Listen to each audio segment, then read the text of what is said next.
tabaco, como ustedes saben, el consumo de tabaco predomina en los varones, ¿no? Hoy en día cada vez es menos el consumo de tabaco por todas las leyes que se han dado, que de alguna manera hacen de que el consumidor pues esté bastante alejado de las personas, ¿no? No permiten que haya hoy en día ni consumidores ni fumadores pasivos que antes se consideraban. Es la segunda droga legal de mayor frecuencia.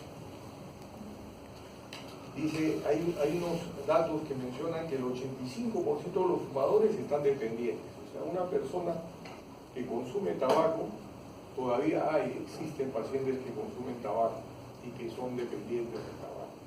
Entonces la mayor parte de esos pacientes que están consumiendo tabaco están dependientes ya de la sustancia. Fíjense, el síndrome de abstinencia se presenta en 50% de los fumadores que intentan dejarlo. Entonces, fíjense qué delicado es esto, ¿no? Porque si uno no lo deja en los primeros años del consumo, cada vez va a ser más difícil, ¿no? Por un lado, y por otro lado, el deterioro de sus funciones en su organismo va a venirse a menos, ¿no? Porque va a comenzar con la función respiratoria, con el EPOC, o puede ser con un problema, digamos, vascular cerebral, o algo que pueda estar ya comprometiendo su estado, digamos, médico, ¿no? Entonces, el consumo es más frecuente en personas con trastornos psiquiátricos, sí, efectivamente, ustedes van a ver, van a darse una vueltita por los departamentos de psiquiatría y van a ver que muchos de estos pacientes con esquizofrenia, por ejemplo, tengo yo bastantes pacientes con esquizofrenia, consumen su tabaco, nicotina. ¿Y por qué? Como ustedes ya saben, el tabaco actúa a nivel de los receptores nicotínicos, ¿no? Colinérgicos. Entonces eso de alguna manera va a generarles un despertar en el tema de la atención, la concentración y la memoria, ¿no? Entonces, de alguna manera, trae algún beneficio en el paciente. Por eso es que algunos esquizofrénicos, ¿no? Pacientes esquizofrénicos consumen tabaco, o algunos pacientes bipolares, que es bien frecuente el consumo de tabaco en ellos. Y la relación bien establecida en cuanto al tema del tabaco cáncer. Ya les mencioné que no solamente es a nivel de las vías respiratorias, sino también puede ser vejiga, puede ser laringe, puede ser tráquea, puede ser la cavidad oral, etcétera, bronquios, que tienen mucha relación con el tema del cáncer, ¿no? Entonces el tabaco sí ya está bien estudiado. ¿Y qué pasa? Que el componente del humo del tabaco, como ustedes muy bien saben, no solamente es la nicotina el único componente, ¿no? Bueno fuera, sino que hay una serie de carcinógenos, como son los hidrocarburos aromáticos, las nitrosaminas, las aminas aromáticas, fíjense, una serie de sustancias que son tóxicas para el organismo del ser humano. Sin embargo, una persona que consume muchas veces no evalúa eso. Entonces, ya como les dije, en algún momento está imbricado ya una patología mental, puede ser una depresión, ¿no? Puede ser un estado psiquiátrico que hace de que el sujeto esté dependiente ya del tabaco. Entonces hemos tratado de evaluar muchas veces personas que queremos retirarle y se deprimen. A las 48 horas ya comienzan a tener síndrome de abstinencia con estado de ánimo depresivo, ansiedad, y ese es un tema que hay que tratarlo con antidepresivos y otros medicamentos que ya les voy a mencionar. Entonces ese es el problema del tabaco. El principal ingrediente psicoactivo es la nicotina. En el organismo, ahí está, penetra el 8 a 15% del humo. Se metaboliza en el hígado, se excreta en la orina, cruza la barrera placentaria y llega al líquido amniótico. Y ese es el problema justamente en las pacientes que consumen, embarazadas, que consumen pues, tabaco, ¿no? Pueden ser niños de bajo peso, pueden dar niños de bajo peso, o pueden dar, digamos, embarazos, nacer niños 7 mesinos, o con problemas en la motilidad, bebitos que no tienen bien su sistema motor, ¿no? Entonces una serie de alteraciones puede provocar el tabaco en una mujer gestante. Y como ustedes saben, ya les mencioné por segunda vez que facilita la memoria, mejora la atención y el tipo de reacción. Inhibe el reflejo rotuliano, actúa en las neuronas hipotalámicas, estimulando la liberación de hormonas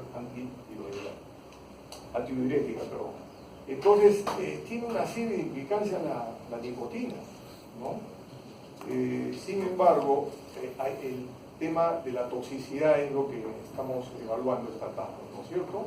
Y es importante a tener en cuenta. Sin embargo, como les vuelvo a decir, mis pacientes pues no evalúan eso.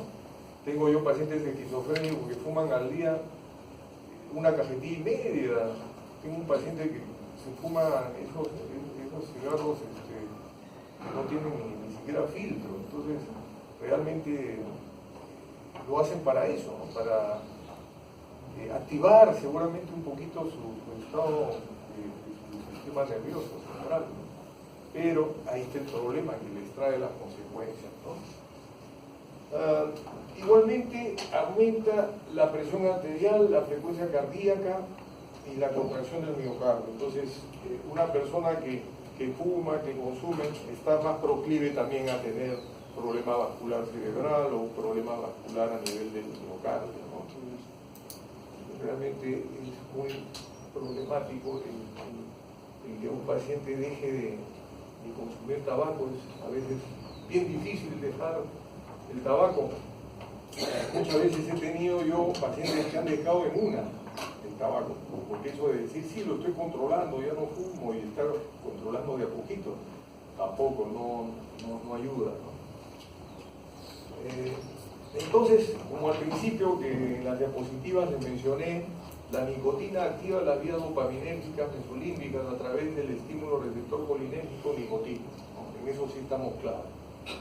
Tanto el núcleo accumbens como el área tegmental ventral existe gran densidad de receptores colinérgicos nicotínicos que al ser estimulados por la nicotina provocan la liberación de la dopamina y esa sensación de placer que tienen, ¿no? Porque no solamente es el consumo mismo, sino el ritual que tiene el fumador, ¿no? Es un ritual. Y justamente acá yo se los presento desde las características del tabaco, las marcas y tipos de tabaco y la ceremonia del fumar, porque es toda una ceremonia, ¿no? El sacar el cigarrillo, llevarlo a la boca, encenderlo, inhalar el humo y exhalar el humo. Entonces es todo un tema realmente con una serie de aspectos sociales que vemos. En aspectos clínicos, lo que quiero decirles es infrecuente la intoxicación. Prácticamente no lo vamos a tocar porque es infrecuente, casi no se da, pero sí el síndrome de abstinencia, fíjense ustedes. Puede darse muy pronto, el sujeto deja de fumar, como puede ser las 24 horas o las 48 horas, o puede ser más tiempo, más días, que el sujeto comienza a presentar, fíjense, este tipo de síntomas, como son ánimo depresivo o disfórico. El ánimo disfórico, ustedes ya saben que es el ánimo cuando el sujeto está irritable, ansioso y a la vez depresivo, ¿no es cierto? Ese es el humor disfórico. Entonces estos sujetos pueden hacer un ánimo depresivo per se o disfórico, acompañado de la depresión de irritabilidad y ansiedad. Después pueden presentar durante este síndrome de abstinencia, hay insomnio, no duermen, no pueden dormir, necesitan fumar nuevamente. Esto es un circuito ya adictivo. Irritabilidad, frustración o rabia, dificultad para la concentración, ansiedad, inquietud, disminución de la frecuencia cardíaca, aumento del apetito o del peso. Fíjense. Entonces surge esa ansiedad.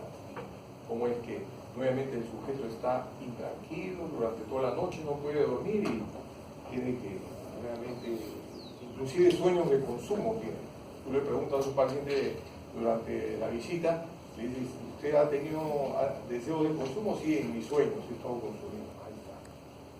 Entonces ese es un tema que realmente va a comprometer pues, el cuadro clínico, ¿no? Y complicaciones orgánicas. Aproximadamente la mitad de los fumadores a la larga dejan de fumar, pero ya han desarrollado problemas de salud. Fíjense. O sea, la cosa es delicada. Realmente un paciente que ha consumido durante años, 5, 10 años, ya tiene problemas de salud, sino que están atenuados, están latentes, ¿no? Y ahí viene el problema, ¿no? Cuando uno intenta que deje de fumar, no está muy motivado el paciente muchas veces. Relación con el 90% de todas las muertes por cáncer de pulmón. Sí, es una realidad la relación cáncer de pulmón. Fumar duplica el riesgo de muerte por enfermedad cardiovascular. Entonces sí hay factor de riesgo. Justamente cuando nosotros evaluamos a los pacientes en el consultorio, evaluamos los factores de riesgo vascular cerebral, por ejemplo. Y uno de los factores de riesgo vascular cerebral es el tabaco. Si a eso se suma el alcohol, a eso se suma dislipidemia, a eso se suma una vida sedentaria, pues imagínense, se van sumando los factores de riesgo, pero sí es un factor de riesgo en cuanto a tanto enfermedad vascular cerebral como enfermedad cardiovascular. Cigarrillo y trastorno psiquiátrico. La depresión es un factor de riesgo por el consumo, efectivamente. Las personas depresivas fuman con más frecuencia que las no depresivas. Entonces ahí ya va lo contrario. Ustedes me dirán, pero ¿cómo? Acá ya usted está diciendo otra cosa. Sí, efectivamente, las personas que están deprimidas muchas veces tienden a consumir tabaco también. O sea, esas bipolares, esos pacientes bipolares están en el episodio depresivo, comienzan a consumir tabaco. De alguna manera eso les ayuda a generar un poco de energía, de la parte cognitiva, ¿no? Entonces hay también esa parte. La supresión aumenta la sintomatología depresiva. Por otro lado, fíjense, por otro lado, el síndrome de abstinencia, ¿no? ¿Qué produce? Además de ansiedad, te da el cuadro depresivo. Porque se acuerdan que les mencioné en la diapositiva donde se hablaba de la MAO, que también activa a nivel de los receptores de la monoaminoxidasa. Entonces eso de alguna manera va a mejorar su estado de ánimo, pero al no fumar, al no consumir el tabaco, van a entrar en un menoscabo, ¿no? Entonces, estas personas tienden a la depresión. La supresión aumenta la sintomatología depresiva y puede simular, exacerbar o enmascarar otros síntomas, como es la caticia, que son la sensación de piernas inquietas, la ansiedad, irritabilidad, insomnio y ganancia de peso. ¿Qué terapias hay para el tabaquismo? La nicotina en parches. Se utiliza como chicles, que tienen componente de nicotina. Sin embargo, en los medicamentos antidepresivos, ¿cuál es el que utilizamos? El bupropión. El bupropión actúa a nivel del sistema dopaminérgico y a nivel del sistema noradrenérgico. Entonces es ideal este antidepresivo, ideal en estos casos. Vienen presentaciones de 150 miligramos y de 300 miligramos. Entonces podemos llegar tranquilamente a 300 miligramos con un paciente que está con problemas de tabaquismo para la supresión. Ahora, ¿qué cosa se le puede dar también? Bupropión más parche de nicotina. Entonces hay dos formas, ¿no? Solamente darle bupropión o también sumarle al bupropión parche de nicotina. La vareniclina es un competidor de la nicotina que también se está utilizando con buenos resultados, así que es otro armamento terapéutico que tenemos. Terapias psicosociales es fundamental. Ustedes ya saben que la psicoterapia es fundamental también en estos casos de adicciones, a cargo del médico, personal no médico. Se utiliza la técnica cognitivo-conductual, entrenamiento en destreza, prevención de recaídas, control de estímulos. Se trabaja con la familia también, por si acaso, ¿no? Se trabaja con la pareja, porque a veces la pareja es coadicta. Se identifican situaciones de alto riesgo para volver a fumar y desarrollar habilidades cognitivas y de comportamiento para manejar el riesgo de fumar. Las terapias de comportamiento se hacen en grupos para promover apoyo social y ahorrar costos. Entonces, muchos de estos pacientes, ¿no?, participan en grupos que todos están en el mismo problema de la adicción a la nicotina, al tabaco. Entonces, dan buenos resultados estos tratamientos. Marihuana. Vamos a ver lo del tema de marihuana. La marihuana es conocida como esta sustancia como el cannabis sativa, ¿no? Está considerada la droga ilegal de consumo más frecuente a nivel mundial. Es así que parece que acá en Latinoamérica ya parece que hay una parte de Latinoamérica que ya lo están, no sé, una zona de Latinoamérica, no sé exactamente dónde, pero ya consumen marihuana, al igual que en Europa, en algunos bares de Holanda, no sé qué parte, me encontraban unos pacientes que iban y tú entrabas a unos bares y ahí había consumo libre de la marihuana. Entonces se considera esa droga, digamos, como la droga ilegal de mayor consumo. Pero lo interesante es que es una ventana, ¿no? Es una ventana, una puerta de entrada para el consumo de otras sustancias mayores. Una persona que esté en consumo de marihuana está más propensa a consumir después cocaína, por ejemplo. Entonces, como se dice, tiene esa característica de puerta de entrada. Sustancia potencialmente adictiva. Sí, sustancia potencialmente adictiva. Causa dependencia física con síndrome de abstinencia. Los consumidores cada vez más jóvenes. Entonces, ustedes habrán escuchado, mis estimados amigos, que muchos jóvenes que refutan, ¿no? Yo consumo marihuana y no produce cáncer, o sea, que se basan ellos que no produce cáncer, que más bien tiene propiedades benéficas. Se averigua que es conveniente para algún tipo de enfermedades, la esclerosis múltiple, inclusive te mencionan algunos que es la cura para el cáncer, etcétera, etcétera, etcétera.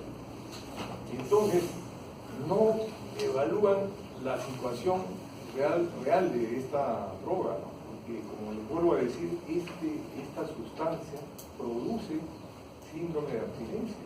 Antes se pensaba que no, sin embargo ahora sí se sabe que produce síndrome de abstinencia. Entonces tiene poder adictivo, como lo he mencionado en mi primera diapositiva. El componente psicoactivo es la tetrahidrocannabinol, ¿no? Y sin embargo esta planta contiene 400 sustancias químicas. Las propiedades del tetrahidrocannabinol en algunas enfermedades como el glaucoma, cáncer, sida, dolor crónico, epilepsia y esclerosis múltiple. No es que ya se ve en estos casos, sino que está estudiando, está en estudio. Ahí en el Hospital Almenara tenemos colegas neurólogos que me hablan de la esclerosis múltiple. Está estudiándose, pero no es que realmente pues, sea la cura de la enfermedad pues, de la esclerosis múltiple. Entonces todavía está en investigación. Y como digo, el sujeto que consume pues, va a buscar miles de justificaciones para seguir consumiendo, ¿no? Bueno, ¿qué aspectos clínicos podemos valorar en cuanto a la marihuana? Primero, síntomas conductuales. Puede producir estados de euforia. Así como puede producir estados de euforia y desinhibición, también puede producir pues, estados de pasividad, ¿no? de una quietud, como le dice un sujeto que está en consumo de marihuana, puede estar muy tranquilo, ¿no? Aparentemente, ¿no? Pero ahí viene el tema, que puede alterar el juicio, puede producir también en sobredosis, cuando ya se pasa el sujeto de la cantidad, digamos, tolerada, puede llegar a cuadros de paranoia, ¿no? Entonces puede hacer mucha agitación psicomotriz un paciente. Los síntomas físicos, típico, clásico, es la inflamación infección conjuntiva, ¿no? Ojos inyectados, ¿no? De pronto, un joven que llega a la casa con inyección conjuntiva, ¿no? Incremento del apetito, voraz, entra y le queda chico pues la refrigeradora, ¿no? Sequedad de boca, taquicardia, hipotensión ortostática. Y fíjense una serie de síntomas que están acá en la diapositiva, como son confusión, dificultad para pensar, memoria anterior afectada, trastorno de la atención, concentración, puede producir síndrome amotivacional, ¿no? Esto del síndrome amotivacional es interesante que ustedes lo conozcan porque es a nivel del lóbulo frontal y produce total pasividad en el sujeto, pérdida del interés, una alergia, una situación de ya pérdida de todas las actividades que venía desarrollando, o sea, ya prácticamente el sujeto ya no quiere continuar en sus actividades de la vida diaria. Ese síndrome amotivacional es algo que está bien descrito cuando hay consumidores de marihuana que van en un tiempo, ya estamos hablando de 1 año, 2 años, se da total en un síndrome amotivacional. Después puede haber regreso a etapas infantiles del desarrollo psíquico, o sea, lo que se llama regresión infantil, actitud paranoide y propensión a expresiones autodestructivas y el efecto teratogénico, ¿no es cierto? Que ustedes ya lo conocen, sobre todo en las gónadas masculinas, ¿no? Alteración en las gónadas masculinas y en los recién nacidos temblores, dificultades visuales, irritación de las vías respiratorias superiores y bronquios, ¿no? Estas personas constantemente están con problemas de bronquitis, tosedores crónicos, déficit en la capacidad inmunológica del individuo y trastornos cardíacos. Intoxicación con el cannabis. Tiene que ser una intoxicación por un consumo reciente de la droga. O sea, recién ha consumido hace unas horas o horas. Cambios psicológicos o conductuales desadaptativos, típicamente significativos que aparecen durante o poco tiempo después del consumo de cannabis. 2 de los siguientes síntomas que aparecen a las 2 horas del consumo de cannabis, fíjense, a las 2 horas del consumo. ¿Qué puede haber en cuadro de intoxicación? La inyección conjuntival, el aumento del apetito, la sequedad de boca y una taquicardia. El sujeto tiene una corazón acelerado. Los síntomas no son debidos a enfermedad médica ni se explican mejor por la presencia de otro trastorno mental. Siempre, señores alumnos y alumnas, cuando venga un paciente a la emergencia, piensen que si está alterado, si está, digamos, la conducta, el comportamiento, pues un poco, digamos, desinhibido, puede ser un paciente que está iracundo, piensen que está en consumo, pídanle un citotox, de todas maneras, ¿no? Es una característica que muchas veces vemos en las emergencias y se nos escapa, porque puede el paciente llegar con un accidentado, por decir así, pero nosotros obviamos la parte de lo que puede haberle provocado. Antes, cuando se podía consumir alcohol, digamos, los vehículos motorizados, ¿se acuerdan que antes se podía manejar inclusive alcoholizado? Llegaban a la emergencia de la Almenara, donde yo trabajaba, y nunca nos percatábamos a los pacientes politraumatizados, a hacerles pues una evaluación de si hay aliento alcohólico, si está en un estado etílico, etc.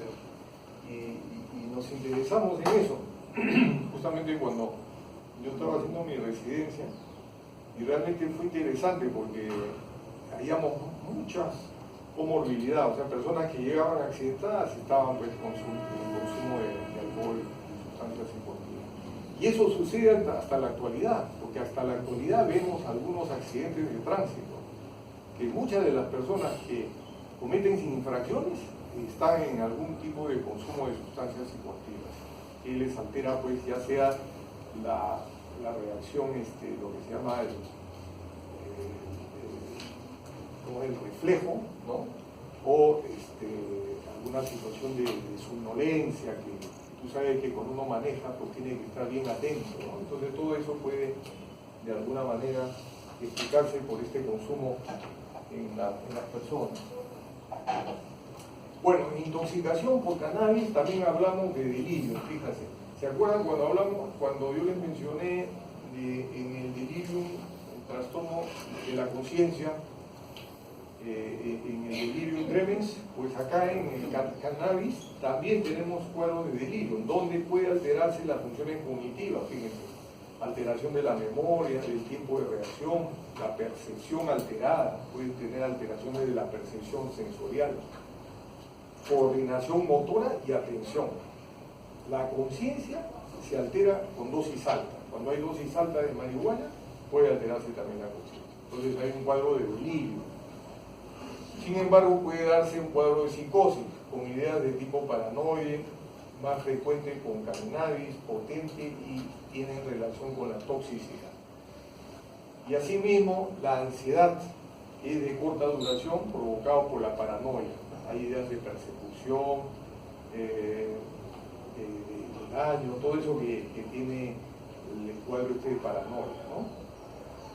Entonces, ahí más abajito leen ustedes, se presenta más en consumidores inexpertos.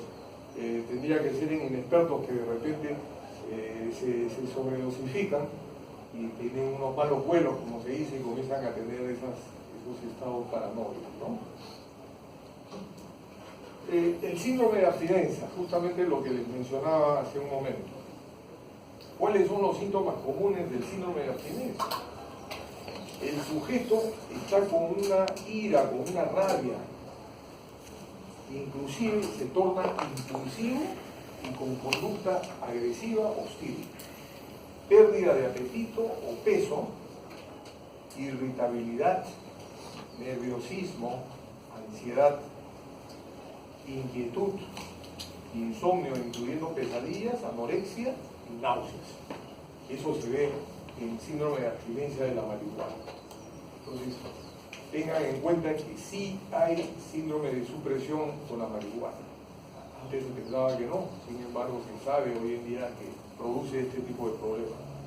Y los síntomas menos frecuentes están los escalofríos, el humor deprimido, dolor abdominal, temblor y sudoración, que también es parte del cuadro de la abstinencia de la marihuana.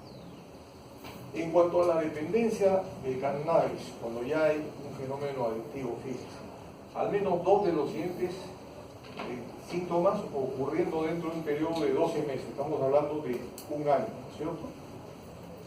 Entonces, ¿qué hay en estos casos? Consumo en grandes cantidades o durante un periodo más largo de lo previsto. Entonces, ustedes imagínense, si hay un sujeto que está en ese tipo de consumo, quiere decir que está descuidando pues las otras actividades, ¿no? Entonces, un sujeto que está dependiente, respondiendo a tu pregunta, Hernán, lógicamente pues no va a tener ese tiempo que tenía antes para sus actividades de la vida diaria, como eran lo académico, lo social, etcétera, etcétera. Entonces, es un consumo en grandes cantidades o durante un periodo más largo de lo previsto. Segundo, hay un deseo persistente o esfuerzos fallidos para reducir o controlar el consumo de marihuana. O sea, utiliza todos los modos del sujeto, la persona, para poderse abstener y no lo logra. Ya está en un fenómeno adictivo. Se dedica una gran cantidad de tiempo a las actividades para obtener cannabis, usar cannabis o recuperarse de sus efectos. Fuerte deseo o ganas de usarlo, que es el craving, ¿no? Ahí viene el craving que hablan los americanos, es un deseo persistente, ¿no? De querer utilizar la droga, de querer consumirla, incumplimiento de obligaciones, consumo persistente a pesar de tener problemas interpersonales recurrentes causados y exacerbados por los efectos de la sustancia. Quiere decir que no tiene insight, no discierne, no se da cuenta. está con problemas en casa, está con problemas en la universidad, está con problemas y no se da cuenta, no se percata. Fíjense cómo es de delicado este problema.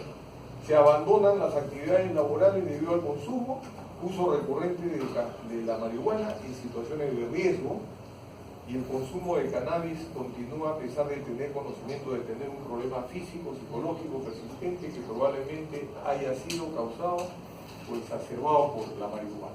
¿Sí? Entonces realmente pierden ya total discernimiento, no hay discernimiento, no se percata la persona y está pues en una espiral ascendente ya del fenómeno adictivo. Omisión y conducta social. Se altera la atención, la memoria y el aprendizaje. Aunque digan lo contrario, no, yo consumo una marihuana que me ayuda, que me pone más bien muy conectado, me pone muy, ¿no?, muy pilas. No. A la postre te va a deteriorar la esfera mental, la esfera cognitiva. También problemas para registrar, procesar, utilizar información, fíjense. Estudios longitudinales sobre el consumo de marihuana por parte de los jóvenes por debajo de la edad universitaria indican que los usuarios tienen menor rendimiento que los no usuarios, mayor aceptación de comportamientos anormales, mayor comportamiento desviado, delincuencial y agresivo, mayor rebeldía, relaciones más difíciles con sus padres y asociación más frecuente con amigos delincuentes y consumidores de drogas. Entonces ya se van haciendo de círculos de personajes que no son los más sanos para su crecimiento personal. Y eso sucede muchas veces, inclusive mis estimados alumnos, en ciertas universidades, que hay este tipo de situaciones. Entonces hay que evaluar bien quiénes son los que están llevando pues o yendo a la universidad no a estudiar, sino para otros fines, ¿no? Entonces es todo un tema. Los infantes o los niños de padres consumidores muestran mayor propensión al enojo y comportamiento regresivo. Entonces hay el patrón adictivo. En el embarazo, ya les mencioné, ¿no? Yo les mencioné que de alguna manera puede haber algún tipo de problemas a nivel del sistema motor, ¿no?, en el bebé, igual que la nicotina en ese sentido. Depresión y esquizofrenia, ese es un tema interesante que quisiera que ustedes lo comprendan. ¿Hay relación entre marihuana, consumo de marihuana y esquizofrenia? ¿Qué dicen ustedes? ¿Alguno sabe? ¿Hay relación? Hay relación en el sentido de que un consumo de marihuana puede llevar a un cuadro psicótico con las características de esquizofrenia, pero no propiamente una esquizofrenia. O sea, no estamos hablando de una esquizofrenia primaria, sino, entre comillas, de una esquizofrenia secundaria, por decirlo, ¿no? Entonces, lo que sí hay es una psicosis.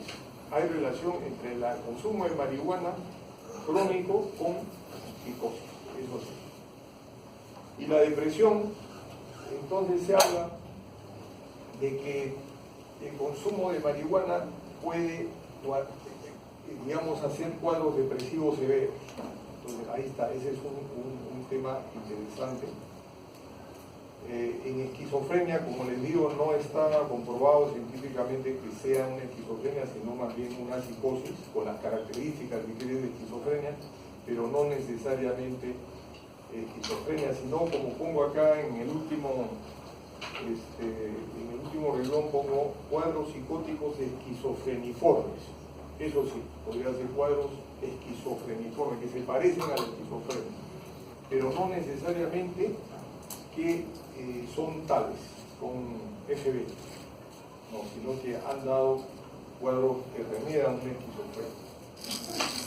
El tratamiento depende de la sintomatología. En caso de intoxicación con agitación psicomotriz, en cuadro de ansiedad, tratarlo como un ataque de angustia. Cuando hay delirio y si hay angustia, hay ansiedad, lo mejor es tratarlo con risperidona. La risperidona es un medicamento que va muy bien en estos casos. Puede tratarse aloperidol en gotas o risperidona en gotas. Me va muy bien cuando utilizo la risperidona en gotas puedo dar 1 miligramo, 2 miligramos diarios y con eso lo puedo tener controlado al sujeto.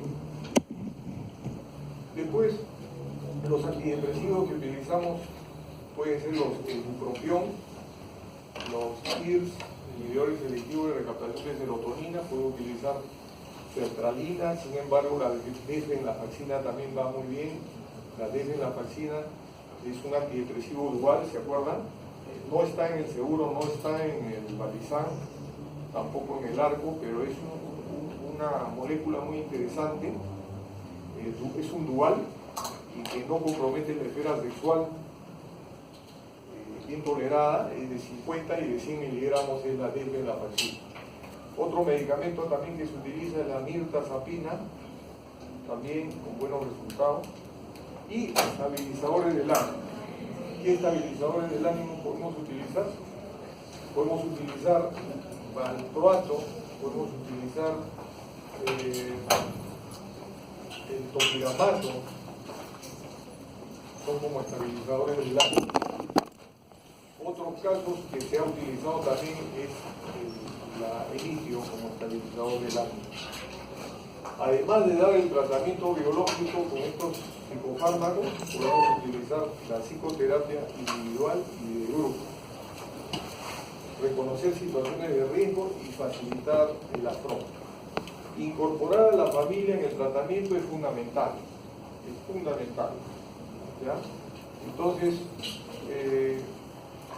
tratar con la familia, ¿por qué? Porque la familia tiene que enterarse de todo lo que está sucediendo en el entorno del joven, ¿no? Si se trata de un joven que esté en consumo, ¿no?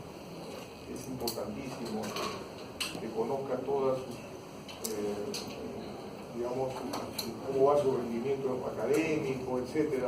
Es importante hacer un seguimiento, porque muchas veces estos pacientes que han estado en consumo, la familia ha estado un poco alejada de su ámbito académico, de su ámbito social y no ha conocido de cerca. Entonces se le pide a la familia que esté muy cercana a todos los acontecimientos que vienen afrontando el joven, ¿no? Si hay algún tipo de situación amorosa también, de repente situaciones de relaciones de pareja, como dicen unas relaciones de pareja que son patológicas, ¿no? Entonces todo eso es importante conocer para que no hayan recaídas en estos casos, ¿no? Y monitorizar la abstinencia. Es importante tener en cuenta las visitas continuas al consultorio del psiquiatra que conoce de estos temas para evaluar de cerca el tema de la abstinencia, si realmente está cumpliendo el paciente en dejar la droga, ¿no? Entonces es importante que se haga un seguimiento continuo del caso. ¿Tienen alguna pregunta con el tema de la marihuana? Acá adelante tiene. ¿Alguna pregunta?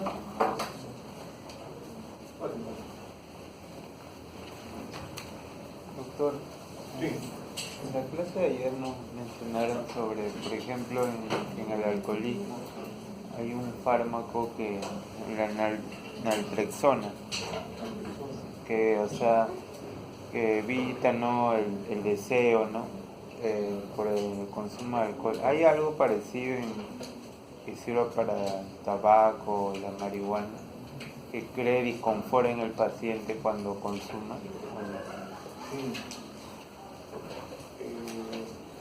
En realidad no se ha comprobado ningún tratamiento aversivo. Si esto es lo que quieren decirme, que hay algún tratamiento aversivo, no se ha encontrado.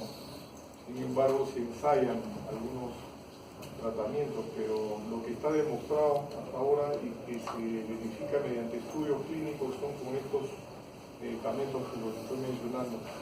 Tiene que haber una risperidona como tratamiento, que es un antipsicótico, tiene que haber un antidepresivo y un estabilizador. Estamos hablando de 3 agentes farmacológicos, de todas maneras, en el tratamiento de la marihuana, por ejemplo. Pero de que haya algún tratamiento aversivo no no lo hay. Con respecto al consumo de tabaco, ¿usted recomendaría el uso de cigarrillos electrónicos o puede generar dependencia también? Sí, se menciona que aquí también puede generar dependencia. Lo ideal es que no se consuman ni cigarrillos electrónicos ni tampoco los cigarros que se conocen. Lo que se tiene como al final es monitorizar la abstinencia, ¿no? Si realmente el paciente está motivado para el cambio. Si no está motivado es un engaño, pues un saludo a la bandera viene y solamente... Por eso es que necesitamos el compromiso de la familia, para que la familia también esté enterada de cómo está llevando el sujeto su vida, ya cuando ya está reinsertado al entorno social, académico, laboral, porque puede que recaiga. La recaída es una característica de estos problemas del consumo de sustancias químicas, inclusive el alcohol. Sí. ¿Tiene el mismo efecto las otras, o sea, el aceite, creo, ¿no? Con el consumo de cannabis por vía inhalada? O sea, los efectos de delirio, ansiedad extrema, paranoia. ¿Tiene mismos efectos con el consumo inhalado? ¿El inhalado con cuál? Gotas. Ah, con las gotas. Es aceite. Ah, ya.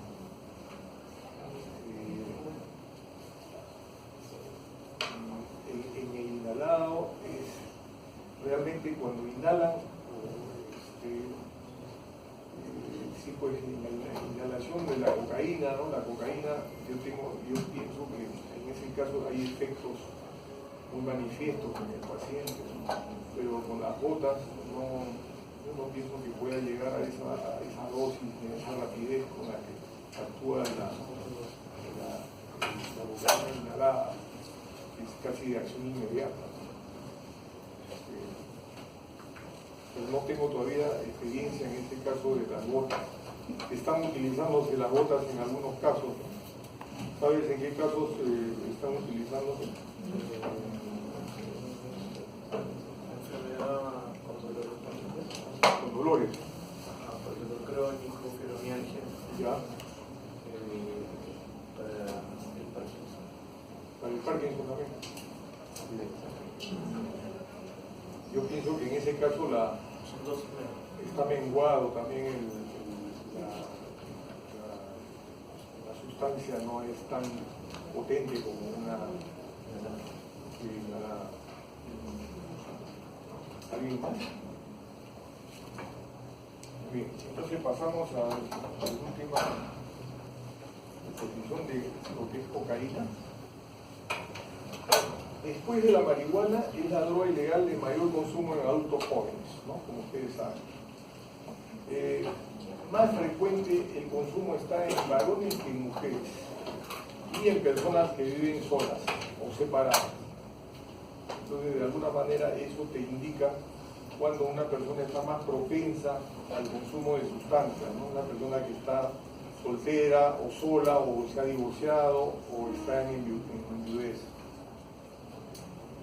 Edad de inicio, fíjense, como les dije al principio de la clase, cada vez se ha visto más temprano el consumo de la cocaína y jóvenes, yo he visto casos de jóvenes que a los 13 años ya han estado en cocaína, entonces realmente son situaciones, algunas ya bastante preocupantes, ¿no? Desde el punto de vista de la salud pública, ¿no?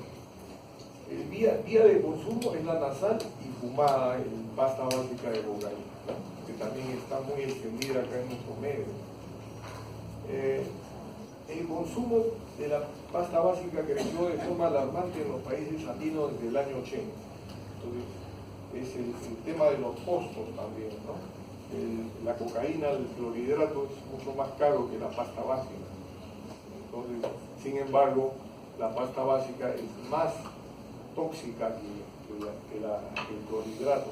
De todas maneras, todo eso es importante conocer, cómo la gente al fumar pasta básica, ya sea con marihuana o ya sea con tabaco, pues de alguna manera van a provocar pues de alguna forma perjuicio a su organismo, ¿no? ¿Qué dice la neurobiología? En caso de ingestión aguda de la cocaína, ¿qué pasa? Se comporta como ¿qué? Como una mina simpático-mimética, ¿no? De acción indirecta. Aumenta la disponibilidad de dopamina, como ya vimos al principio en la diapositiva que les mencioné, en la hendidura sináptica por la inhibición de la recaptación tanto de dopamina como de noradrenalina, en las vías de gratificación del cerebro produciendo euforia. Eso es fundamental que el cerebro conozca. En esa vía mesolímbica, ¿no? La vía mesolímbica del circuito de la dopamina, ahí es donde actúa. Tanto en el área tegmental ventral, en el núcleo accumbens, con proyecciones a la corteza prefrontal. ¿Qué pasa con el consumo crónico? El consumo crónico más bien produce ¿qué cosa? Una depleción de la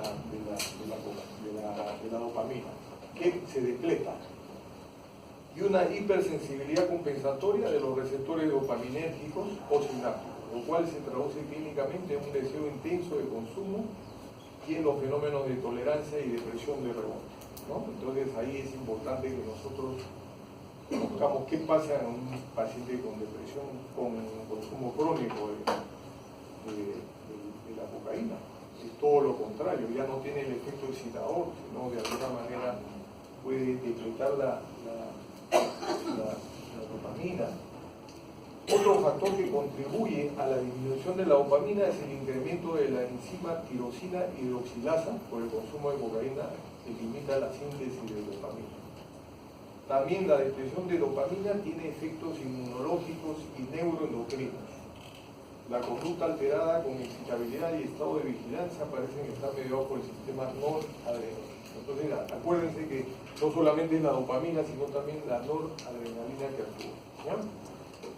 Después, la cocaína se absorbe por todas las vías de administración.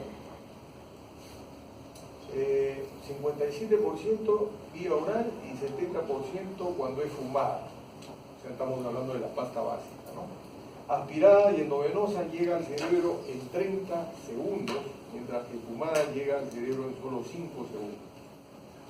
El tiempo de vida media de la cocaína, ahí viene el tema, es de 1 a hora y media.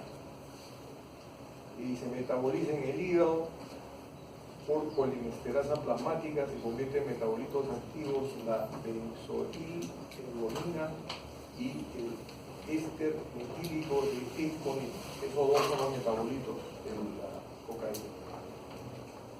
Cuando se asocia al alcohol, ahí viene una situación a veces nefasta, ¿no? Porque el sujeto puede tener problemas a nivel cardíaco, puede inclusive tener un desenlace fatal. Entonces se forma lo que dicen la etilcocaína, y eso puede provocar pues situaciones de riesgo en el sujeto. Entonces acá es una lámina que menciona, como les mencioné yo también al principio, como las situaciones de placer, como es el comer, el deleitarnos con un platillo, que puede crear en nuestro sistema de recompensa, ¿no? El sistema dopaminérgico puede generar pues una liberación de dopamina, ¿no? Sin embargo, al consumir cocaína, como ustedes se pueden dar cuenta, como esa inhibición de la recaptación puede hacer de que la dopamina pues se libere en tanta cantidad de que el sujeto ya entra en un estado de euforia, ¿no? Entonces son las situaciones muy diferentes que hay cuando el sujeto pues tiene dos circunstancias muy diferentes, ¿no?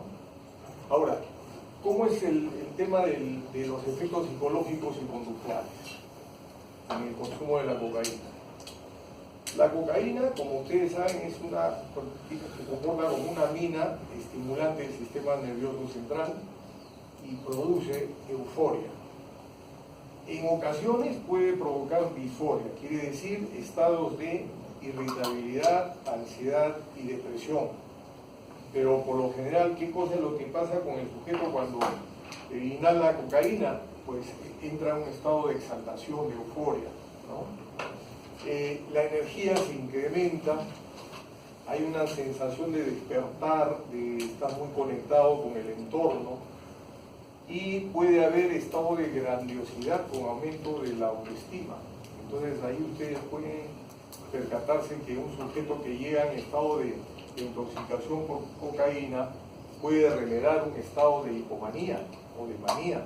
Entonces hay que hacer esa disquisición diagnóstica cuando llega por emergencia un paciente en estado de exaltación. Podemos decir, o se da un estado de manía con un problema bipolar, o se trata de un consumo de cocaína, una intoxicación, ¿no? Después tenemos una sensación de agudeza mental. Eso es lo que llaman los consumidores que se ponen hipercaptadores, ¿no? De pronto, como que las interconexiones interneuronales, según ellos, estuvieran hipercaptando todo. Sensaciones, fíjense, sensaciones sexuales, auditivas, táctiles y visuales incrementadas. De ahí que algunas personas consumen cocaína para encuentros, digamos, de intimidad sexual, ¿no? Entonces, según lo que se ve como resultado del estímulo de la cocaína, puede producir mucha excitabilidad en un momento dado. Hay como si fuera una meseta, llega a esa meseta y de ahí baja, ¿no? Pero es interesante para qué lo consumen algunas personas, ¿no? Inclusive hemos visto en las películas, en algunos, no sé si ustedes vieron una película que se llamaba Atracción Fatal, donde una de las actrices, Sharon Stone, que hace de una persona pues con una personalidad de esas limítrofes, ¿no? Entonces le gusta correr a toda velocidad estando alcoholizada, después consume cocaína, desinhibida totalmente. Entonces ahí ustedes se dan cuenta cómo es este tipo de personas consumen estas sustancias. Justamente son las que muchas veces hacen uso de las sustancias psicoactivas para tener eso que se llama estar al límite, ¿no? Lo que les gusta pues a esas personalidades border.